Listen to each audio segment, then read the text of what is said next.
Tempatnya, saya nggak ada tempat khusus. Yang penting itu adalah gurunya mau. Karena guru-guru anak saya itu sebenarnya asalnya bukan dari guru yang khusus untuk ASD. Jadi, guru itu saya saya deketin dulu, yang penting anak kita gurunya itu nggak takut dengan anak kita dulu. Biasanya kalau anaknya masih kecil mereka masih okelah, kecuali dan behavior anak kita.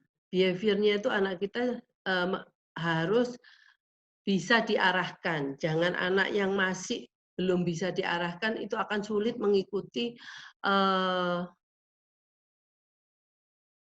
untuk olahraga ataupun untuk kesenian. Jadi paling sedikit kalau gini anaknya disuruh duduk, "Ayo kamu duduk sini," dia bisa. Karena untuk les-les ini sebenarnya biasanya kayak les piano itu cuma 30 menit. Nanti hasilnya cuma habis untuk kejar-kejaran sama anak ya. Untuk olahraga, nah kalau anaknya belum bisa mungkin olahraga itu lebih tidak membutuhkan, banyak komunikasi. Biasanya kita langsung ke bahasa tubuh ya. Jadi itu mungkin pertanyaan untuk dari Jason Su ya.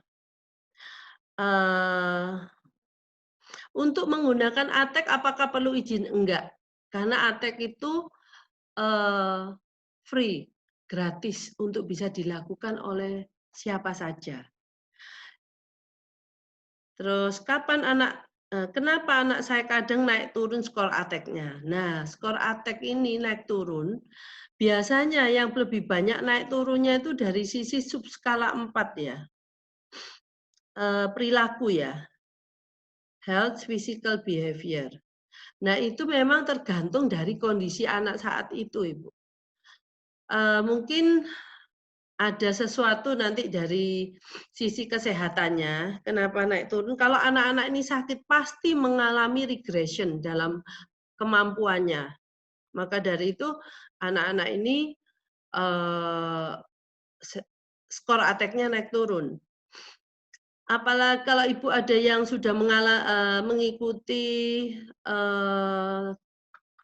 protokolnya Dokter Ali, mungkin ngerti yang namanya brain inflamasi. Nah, kalau anak kita brain inflamasi, pasti ini skornya jadi jelek. Nah, brain inflamasi karena apa? Nah, itu nanti enaknya kita kalau nanti cost-nya dengan Dokter Ali, nah kita bisa membahas ini jauh lebih detail. Setelah itu, videonya kok nggak ada suaranya? Udah, oke. Lilianti. Gimana cara mengetahui anak autis untuk bisa tahu apakah dia senang musik atau olahraga? Anak saya tuh awalnya nggak suka musik, Bu. Tapi kita tahu bahwa saya tahu anak saya perlu untuk tahu musik. Jadi ini memang sebenarnya menurut saya semua manusia tuh suka musik. Kalau sampai dia nggak suka musik itu, mungkin anak ini sensitif di telinganya. Ya, jadi untuk dia mendengar musik, jangan terlalu keras. Mungkin kecilin volumenya musiknya. Nah, lihat respon anak seperti apa. Kalau dia masih nggak suka, nggak apa-apa. Buatlah musik itu menjadi background dari aktivitas yang dilakukan dia. Jadi musiknya itu samar-samar gitu. Kalau seperti musik yang kalau kita ke mall gitu. Musiknya cuma jadi background aja. Nah, itu melatih anak untuk mengenal musik. Nanti ada satu musik mungkin yang dia suka, dia akan merespon musik itu. Nah, dari sana. Jadi sebenarnya untuk anak-anak ini juga kadang-kadang hal yang baru itu selalu ditolak oleh mereka. Nah, bagaimana kita untuk membiasakan anak-anak ini dengan suatu hal yang kita pikir itu bagus untuk dia, itu untuk awalnya kita berikan expose yang mild ya, yang nggak berlebihan. Seperti musik ya itu kita buat sebagai suara background. Kalau untuk olahraga, ya kita buatlah untuk olahraga-olahraga yang sifatnya bukan cuma lari aja, kadang-kadang anak-anak itu bosen lari. Mungkin kita main bola, ya semakin kalau kita lempar bola, dia kejar bolanya, habis itu dia mungkin lempar ke kita lagi, nah itu juga udah olahraga, sampai anak ini berkeringat. Nah, itu kalau olahraga, itu juga nggak perlu dia senang atau nggak senang, dia harus melakukan itu, karena itu adalah lifestyle yang bagus untuk dia di kemudian hari. Dan juga dengan olahraga dia mengeluarkan keringat itu membantu tubuhnya untuk detoksifikasi kan. Dan juga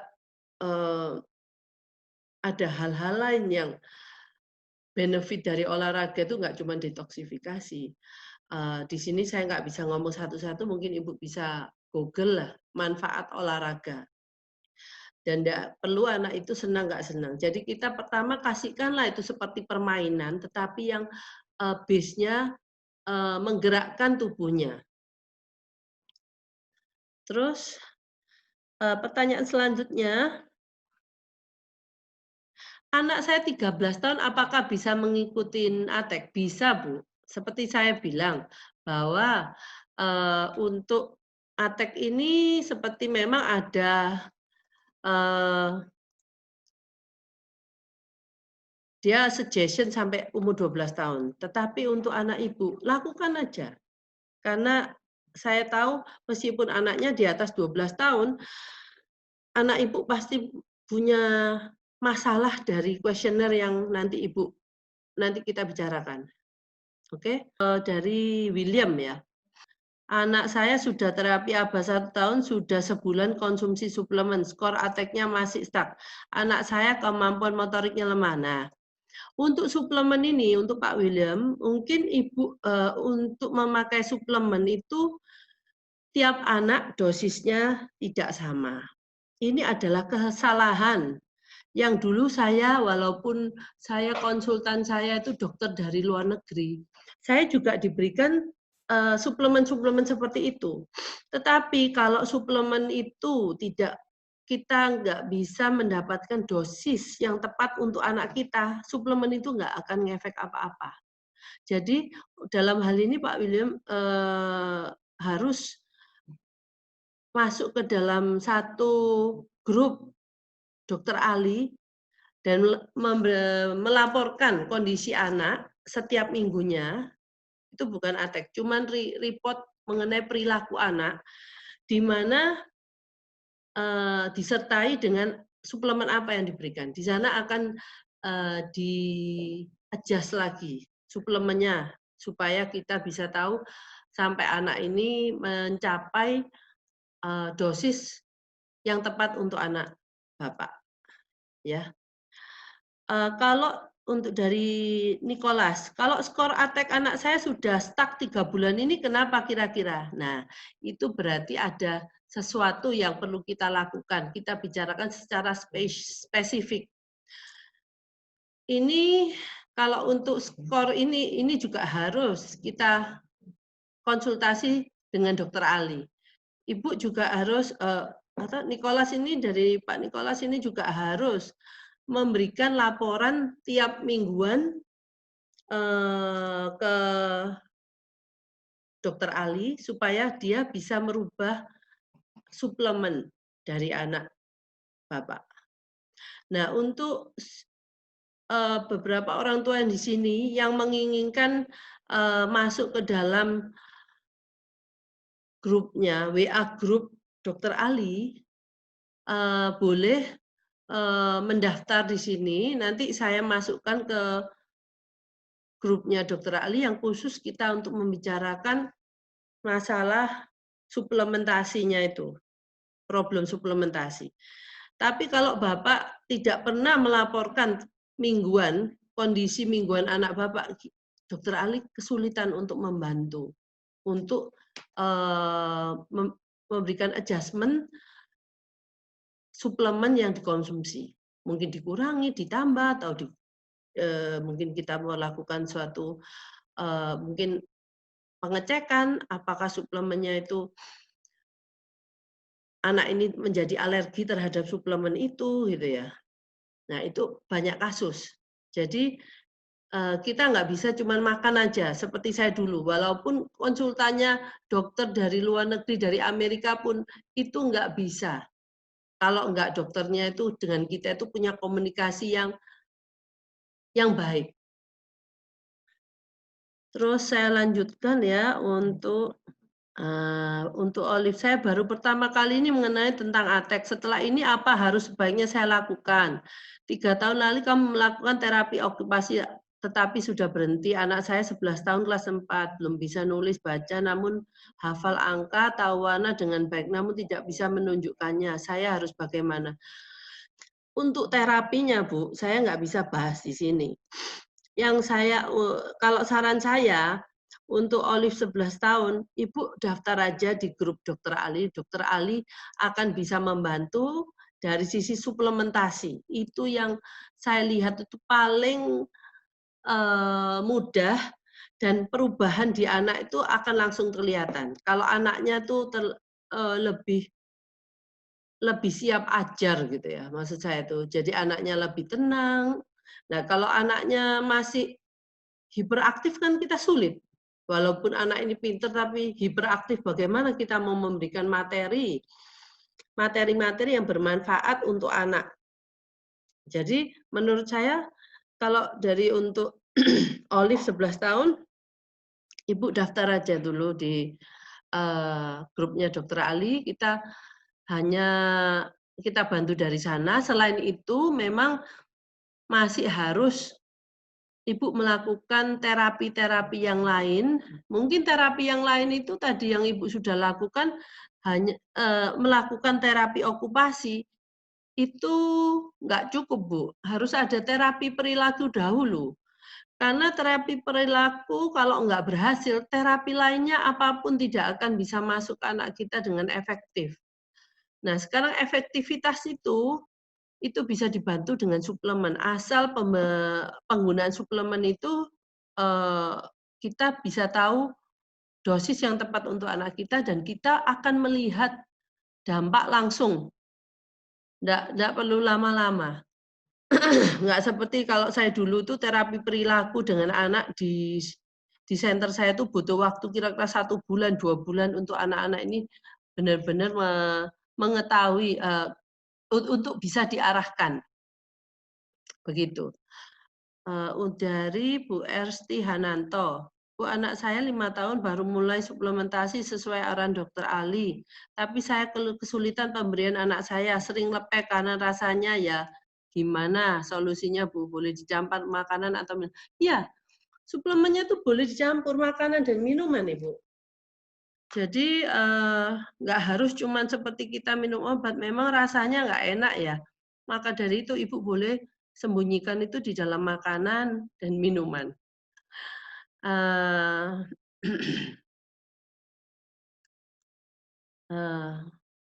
Mingve, anak saya ikut terapi ABA online dan Bikom sekarang di Mata Hati. Refresh libur karena corona ini. Saya juga rutin konsul sama Dokter Ali terus. Untuk skor ATEK 2 bulan ini regres karena anak saya bakterinya on off terus. Apakah ada saran? Untuk itu, jadi program yang di Bikom relatif belum bisa masuk karena patogen terus. Jadi kalau patogen, menurut saya Ibu coba lihat lingkungan sekitar, Bu. Jadi lingkungan hidup anak ini, karena kita kan nggak tahu anak kita itu kenapa kena patogen terus. Jadi Ibu lihat lingkungan sekitar di rumah. Yang paling lama itu biasanya Ibu lihat di kamar tidurnya. Yang dia paling sering karena kita menghabiskan 8 jam tidur di satu ruangan, kalau untuk ruangan itu banyak ada sesuatu seperti gini, Bu. Ibu pernah tahu peta yang ada di langit-langit, peta yang ada di tembok kita. lembok kita lembab. Nah, itu jamur, Bu. Jadi selain kita kalau kita patogen terus coba Ibu bisa periksa kondisi lingkungan sekitar tempat anak ini. Mungkin di sekolah, di rumah di bagian-bagian mana yang dia sering bermain atau sering di sana, dan juga apakah anak ini masih sering memasukkan semua makanan, semua yang bukan makanan ke dalam mulut. Nah, itu juga jadi problem. Jadi Ibu juga harus melihat itu dari sisi lingkungan hidupnya. Nah, yaitu fase suka masukin apa ke mulut itu, Ibu berikan benda. Kalau biasanya bayi itu kan ada mainan yang tethering ya, titing ya, yang buat masukin memang. Nah, tapi Ibu berikan benda itu yang boleh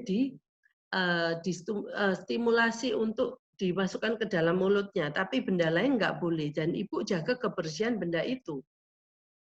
Ya, jadi sering dicuci. Jadi Ibu ada beberapa, jadi satu diberikan, satu dicuci. Kalau satunya lagi ini kalau sudah kotor ya berikan lagi yang baru. Jadi paling sedikit Ibu harus punya 2.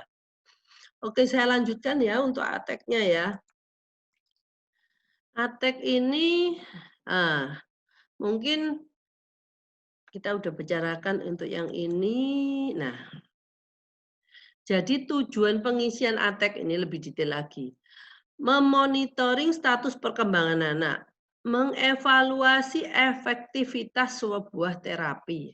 Jadi ATEK bukanlah alat untuk menegakkan diagnosa, ya. Jadi dia nggak mendiagnosa anak kita itu termasuk autism atau enggak. Namun pada dasarnya digunakan sebagai perbandingan nilai subskala dan nilai total sebelum dan sesudah terapi di kemudian hari. Nah, seperti yang sudah saya jelaskan tadi, memang ATEK ini tujuan ATEK adalah hanya untuk memberikan informasi ke orang tua dan terapis sebenarnya untuk tahu anak kita mengalami kemajuan atau tidak.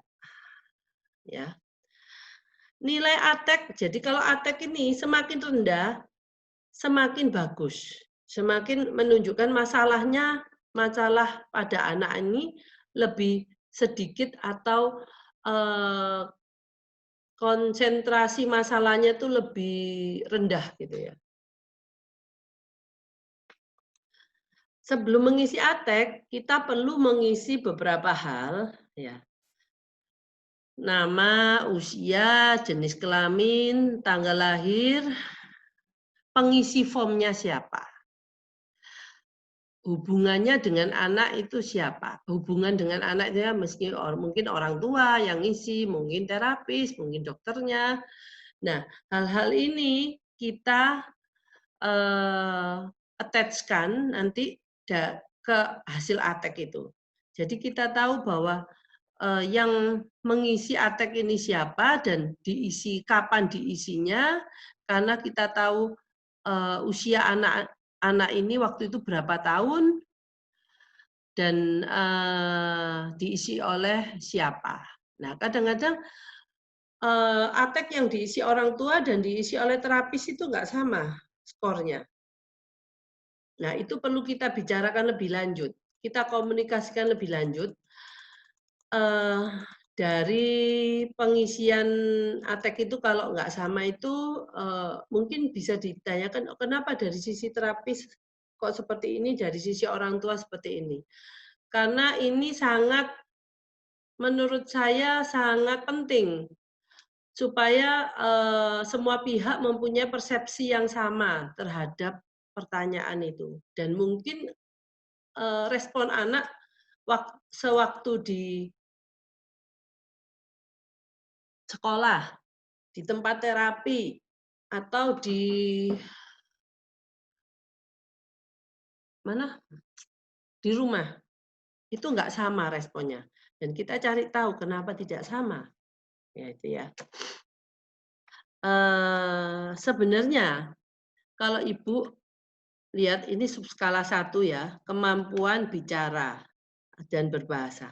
Semua pertanyaan yang ada di sini sebenarnya adalah semua biasanya 80-90% anak kita atau bila bisa saya kalau ngomong kalau anak Ibu mengalami di area autism spektrum pastinya kita punya kesulitan, masalah di pertanyaan-pertanyaan dalam ATEK ini.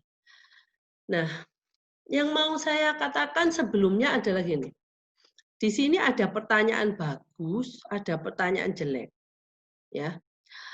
Seperti di subskala 1 ini, mengetahui namanya sendiri. Nah, berarti ini adalah pertanyaan yang sebenarnya kalau kamu semakin kalau ini ada tidak benar, agak benar, sangat benar.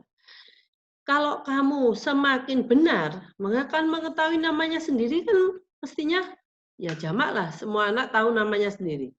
Kalau semakin dia sangat benar, ya skornya akan nanti di total dikalikan 0. Ya, sorry. Kalau umpamanya dia masih belum tahu namanya sendiri dan diisi tidak benar, maka nanti semua akumulasi penjumlahan daripada yang ada di sini tidak benar akan dikalikan 2. Maka akan kita mendapatkan skor yang lebih tinggi. Kalau anak-anak ini di sini mampu menjelaskan apa yang dia inginkan, oke, sangat benar, berarti dia 0. Nah, jadi semakin rendah hasil dari ATEK ini, anak ini semakin tidak mempunyai problem. Itu yang mau saya jelaskan di sini. Dan semua pertanyaan di sini, kalau Ibu biasanya ibu-ibu itu menanyakan gimana yang sangat benar, gimana yang agak benar, di mana yang tidak benar. Nah, kalau sangat benar itu, Bu, Ibu bisa lihat bahwa anak ini sudah tidak punya masalah seperti anak-anak pada anak-anak yang lainnya gitu. Seperti berespon pada tidak atau stop. Ya, kita kan tahu ada anak-anak yang memang tidak tahu pada perintah tidak atau stop, tapi juga ada anak-anak yang menggoda. Ya, kalau menggoda bahwa dia ngomong ibunya bilang, tidak. Terus dia sambil senyum-senyum dia masih tetap melakukan itu. Dan di hal yang lain dia bisa tahu kata tidak. Jadi ibu bisa membedakan ya, kapan ibu tahu bahwa ini yang tidak sungguhan atau ini yang mereka memanipulasi kita. Jadi kalau umpamanya dia lagi memang ada problem adalah dia ingin bermain-main dengan kita, menggoda ibu, ya janganlah ini dimasukkan ke dalam sebagai anak saya tidak tahu stop karena pada waktu dia bermain-main dia berusaha untuk tidak mengikuti kita karena memang tujuannya dia menggoda kita. Nah, kalau ini di sini kan kita nggak boleh ngomong kita bahwa dia tidak mengerti, tidak berespon pada perintah tidak atau stop. Nah, begitu maksud saya.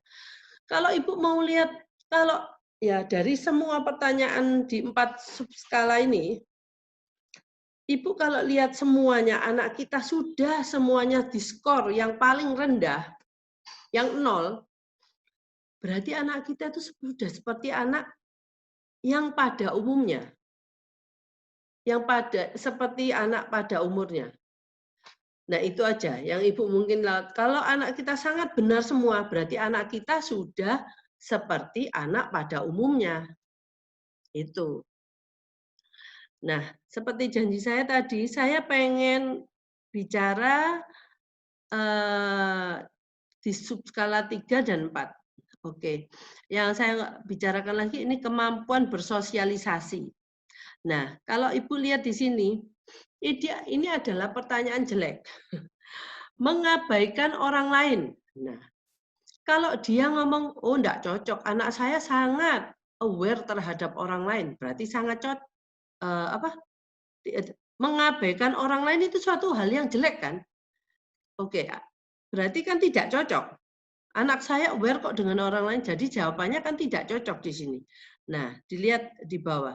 Ini semua nanti yang ada di kolom ini akan dikalikan 0. Jadi kalau anak kita dalam hal ini dapat 0, itu malah bagus. Tapi kalau anak kita sangat cocok dengan kondisi yang di sebelah ini, maka anak kita akan mendapatkan nilai skor ATEK yang tinggi karena semua yang di sini dikalikan 2. Nah, itu seperti itu. Kira-kira kalau ini yang ketiga ya. Ini seperti tadi, ini adalah pertanyaan yang bagus. Merespon saat dipanggil namanya. Ya bagus kan pertanyaannya. Ini mestinya sangat cocok. Kalau umpamanya anak kita tidak punya problem, semuanya akan 0, 0, 0, 0. Nah, itu anak kita jadi sudah tidak punya problem di bidang kesadaran sensorik dan kognitif. Terus yang keempat, kesehatan umum fisik dan perilaku. Nah, ini kurang besar ini ya. Nggak kelihatan ini karena 25. Seperti mengompol saat tidur.